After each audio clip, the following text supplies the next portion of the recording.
وہ دن گزر چکے کہ اب آپ کا بیٹا باہر نکلے گا تو جو ہے وہ خراب ہوگا، لیکن آج تو گھر میں ہی سب کچھ موجود ہے۔ اس کے پاس ایسے ایسے انسٹرومنٹس موجود ہیں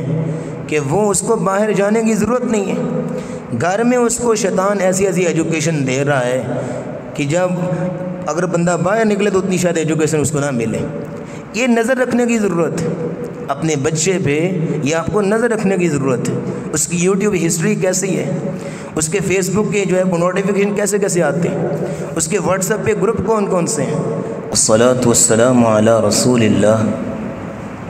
اما بعد۔ اللہ رب العزت فرماتے ہیں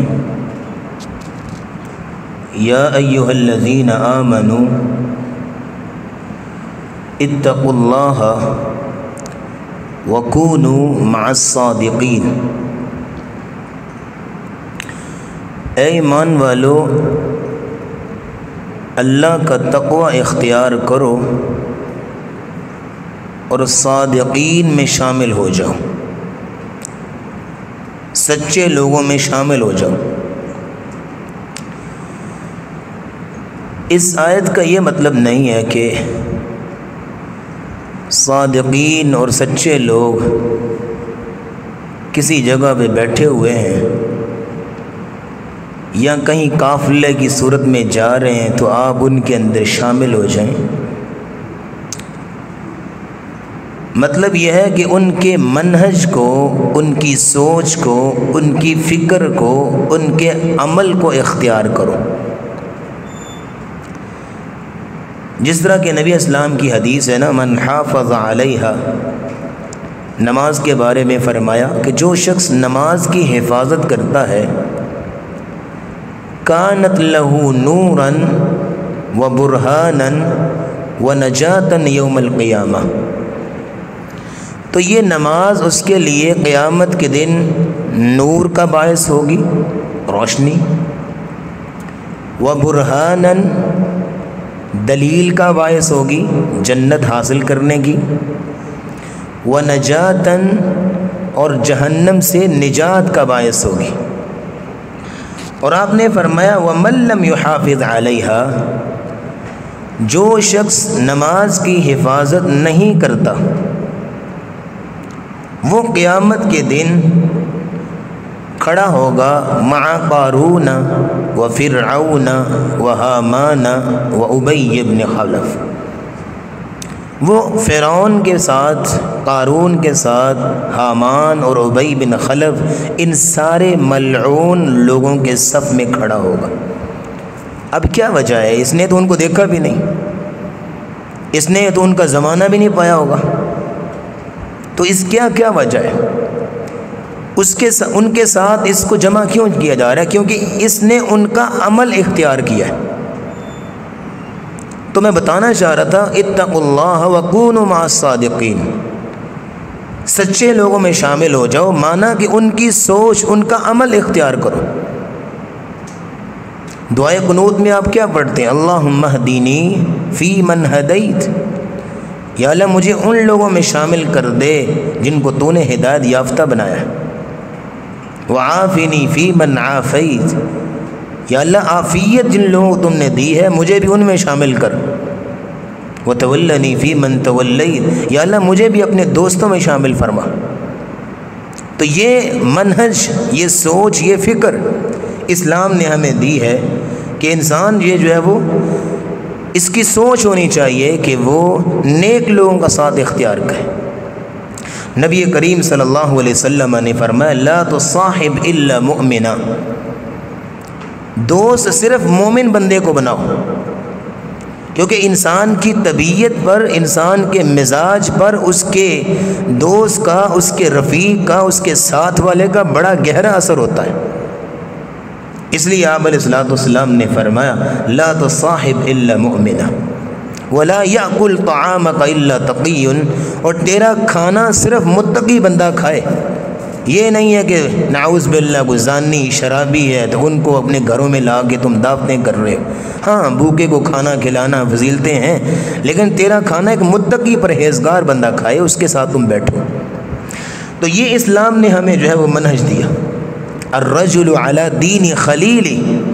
نبی اسلام نے فرمایا بندہ اپنے دوست کے دین کی طرح کا ہوتا ہے، بندے کا دین وہی ہوتا ہے جو اس کے دوست کا دین ہو، بندے کی سوچ وہی ہوتی ہے جو اس کے دوست کی سوچ ہو، اس لیے فرمایا فَلْيَنْظُرْ أَحَدُكُمْ مَنْ يُخَالِلْ، تم میں سے ہر بندہ یہ دیکھ لے کہ کس کو دوست بنا رہا ہے، کس کے ساتھ اس کا اٹھنا بیٹھنا ہے، کس کے ساتھ اس کی خوش گپیاں ہیں، کس کے ساتھ اس کی محفل لگتی ہے۔ تو اس لیے یہ اسلام نے جو ہے وہ ہمیں یہ سوچ دی اور یہ منہج دیا۔ اب اگلی بات میں کرتا چلوں، ابو سلیمان الدارانی نے بڑی خوبصورت بات کہی، اس نے کہا تھا جو حقیقی اور سچا دوست ہوتا ہے نا، اگر اللہ نے ایسا دوست کسی کو نصیب میں کر دے تو بڑی غنیمت ہے قسم سے۔ وہ کہتے تھے انما الاخ الذی یعظک برؤیتہ قبل ان یعظک بکلامہ، جو حقیقی اور سچا اور صالح دوست ہوتا ہے وہ تجھے اپنے دیدار سے ہی پوری کی پوری نصیحت کر دیتا ہے۔ سمجھ آ گئی بات کہ تو اس کو دیکھ کے ہی تو جو ہے وہ موٹیویٹ ہو جائے گا، تو اس کو دیکھ کے ہی خود کو سمجھنے لگ جائے گا یار اتنا اچھا عمل کرتا ہے، میں تو کچھ بھی نہیں ہوں۔ بات اس کے کہ وہ تجھے اپنے کلام سے نصیحت کرے، تجھے گفتگو کر کے تجھے کچھ چند دینی باتیں بتائے، وہ تو بعد میں ہوگا۔ صالح دوست وہ ہے جو تو اس کو دیکھے تجھے جو ہے وہ اللہ رب العزت کی توفیق سے اندر ایک جذبہ ابھرے کہ میں نے اس طرح زندگی گزارنی، یہ حقیقی اور صالح دوست ہوتا ہے۔ اسی لیے نبی کریم صلی اللہ علیہ وسلم نے فرمایا تھا خیار عباد اللہ الذین اذا رؤوا ذکر اللہ، اللہ کے بہترین بندے وہ ہیں جن کو دیکھ کے اللہ یاد آتا ہے۔ لیکن ہماری مجلس میں تو ہر طرف جو ہے وہ توبہ توبہ ہی ہوتی ہے، کوئی ادھر سے کوئی بات کر رہا ہے، کوئی ادھر سے دل دکھا رہا ہے، کوئی ادھر سے جی آپ یہ ہیں آپ وہ ہیں آپ ایسے کرتے ہیں وہ کرتے ہیں، تو یہ جو ہے وہ یہ مجلسیں یہ جو ہے وہ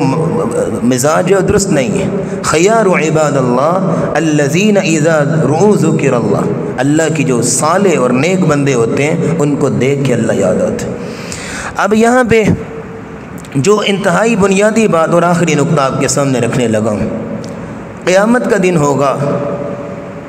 الاخلاء یومئذ بعضهم لبعض عدو الا المتقین، دنیا کے اندر سب سے بڑے جگری دوست، بڑے پکے بیلی اور سجن قیامت کے دن ایک دوسرے کے دشمن ہوں گے، ہاں الا المتقین، جو تقوی والے ہیں وہ دنیا کے اندر بھی دوست ہیں اور آخرت میں بھی اللہ تعالیٰ ان کو رفاقت اور دوستی نصیب کرے گا۔ اس لیے جو اسلام نے ہمیں منہج دیا وہ یہ ہے کہ صالح انسان کوئی دوست بنایا جائے، اسی کی کمپنی اختیار کی جائے جو آپ کی مجلس جو ہے وہ صالح انسان ہو، تقوی والا ہو۔ یہاں جیسے میں نے وقت ہو چکا ہے، میں نے کچھ فوائد بھی بیان کرنے تھے کہ صالح دوست کے فوائد کیا کیا ہوتے ہیں، 3-4 فوائد تھے، بہرحال وقت ہو چکا ہے، آخری نقطہ یہ بیان کرتا چلوں کہ وہ دن گزر چکے کہ اب آپ کا بیٹا باہر نکلے گا تو جو ہے وہ خراب ہوگا۔ دیکھیں نا، ہم ہوتے تھے چھوٹے تو ماں باپ گھر سے باہر نہیں جانے دیتے تھے، کہیں باہر کی بری مجلس دیکھے گا تو خراب ہو جائے گا، گھر میں رکھتے تھے۔ لیکن آج تو گھر میں ہی سب کچھ موجود ہے، اس کے پاس ایسے ایسے انسٹرومنٹس موجود ہیں کہ وہ اس کو باہر جانے کی ضرورت نہیں ہے، گھر میں اس کو شیطان ایسی ایسی ایجوکیشن دے رہا ہے کہ جب اگر بندہ باہر نکلے تو اتنی شاید ایجوکیشن اس کو نہ ملے۔ یہ نظر رکھنے کی ضرورت ہے اپنے بچے پہ، یہ آپ کو نظر رکھنے کی ضرورت ہے، اس کی یوٹیوب ہسٹری کیسی ہے، اس کے فیس بک کے جو ہے نوٹیفیکیشن کیسے کیسے آتے ہیں، اس کے واٹس ایپ پہ گروپ کون کون سے ہیں، تو یہ ساری توجہ، یہ نہیں کہ آپ کو سب کچھ لا کے خود اپنے بیٹے کو بچے کو گھر میں لا کے رکھیں اور سب کچھ دیں اور پھر بعد میں کہ بچہ بات نہیں مانتا، کیسے ماننے وہ واقعی پر آپ نے خود اس کو شروع دن سے ہی اس کی طبیعت میں آپ نے وہ چیز شامل کر دی ہے، وہ اب ضدی اور چڑچڑا ہو چکا ہے، آپ کی بات ہی نہیں سنتا کیونکہ آپ نے اس کو لگایا اس سائڈ پہ تھا۔ ہم نے آج بھی ایسے لوگوں کو دیکھا ہے، ماں باپ اشارہ کرتے ہیں، بچہ جٹ سے اٹھتا ہے، بچہ جٹ سے جو ہے وہ فرما برداری کا جو مظاہرہ کرتا ہے، لیکن کئی ماں باپ ہیں وہ بیچارے سر پکڑ کے بیٹھے ہوتے ہیں، منتیں کر رہے ہوتے ہیں بچوں کی، بچے بات نہیں سنتے۔ یاد رکھیے، بچہ اگر بگڑا ہوا ہے غصہ نہ کیجیے گا، بچہ اگر بگڑا ہوا ہے تو یہ ماں باپ کا قصور ہے، بچہ اگر بات نہیں مانتا یہ ماں باپ کا قصور ہے، کیونکہ اللہ نے فطرت اسلام پہ پیدا کیا تھا، ہم سے ماں باپ سے ایسی غلطیاں ہوئیں اور ان کے اندر ایسی عادتیں ہم نے ڈال دیں، اب وہ ضدی ہو گئے، بات نہیں مانتے۔